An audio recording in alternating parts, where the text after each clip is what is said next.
یہ جو حضرات ویلنٹائن ڈے کے لیے پھول لینے نکلے ہوئے ہیں نا، وہ ذرا بازار میں نکلنے سے پہلے یا اپنے محبوب یا محبوبہ سے ملنے سے پہلے یہ ویڈیو لازمی دیکھتے جائیں، کیونکہ بھائی جان نوشہرہ میں ویلنٹائن ڈے کے غیر حتمی غیر سرکاری نتائج آنے شروع ہو گئے۔ پر ویلنٹائن ڈے کے موقع پر محبوبہ سے ملنے والا عثمان جب محبوبہ کے گھر پہنچا، وہاں پر اسے محبوبہ تو نہ ملی، لیکن اس کے بھائی لوگ محبوب مل گئے اور انہوں نے عثمان کی ایسی درگت بنائی کہ عثمان کے گھر والوں نے اسے دیکھتے ہی پہچان کر بھی بولے کہ نہیں، یہ ہمارے والا عثمان تو نہیں ہے۔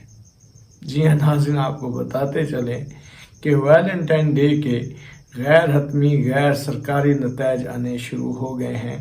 نوشہرہ میں پہلا عاشق اپنے انجام کو پہنچ چکا ہے۔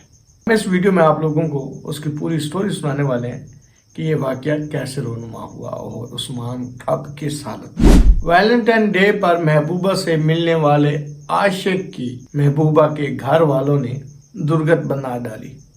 رپورٹ کے مطابق یہ واقعہ پیش آیا ہے نوشہرہ کے علاقے تتل عالی میں، جہاں پر عاشق اپنی محبوبہ سے ملنے اس کے گھر جاتا ہے۔ محبوبہ تو ان کو نہیں ملتی اور محبوبہ کے گھر والوں نے پکڑ کر عاشق کی درگت بنا ڈالی۔ ابتدائی رپورٹس کے مطابق پکڑے جانے والے عاشق کی شناخت عثمان کے نام سے ہوئی ہے، جو کہ نوشہرہ ورکا کا رہائشی ہے۔ تشدد کرنے کے بعد لڑکی کے گھر والوں نے عاشق عثمان کے سر کے بال، مونچھیں اور بھویں مونڈ ڈالی ہیں۔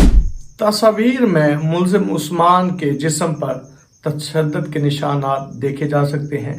ملزم عثمان کی دھنائی کرنے کے بعد اس کو قریبی ہسپتال میں منتقل کر دیا گیا اور پولیس نے مزید اس کیس کی جانکاری حاصل کرنے کے لیے اس مقدمے کا آغاز کر دیا ہے۔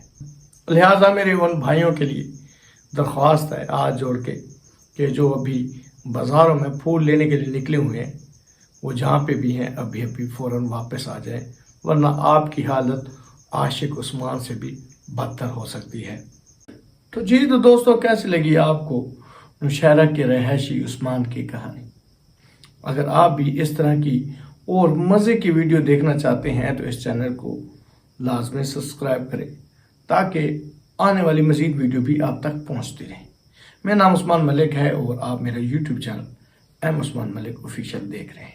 تو ناظرین، ملاقات ہوتی ہے آپ لوگوں سے ایک نئے ویڈیو کے ساتھ۔ تب تک کے لیے اللہ حافظ۔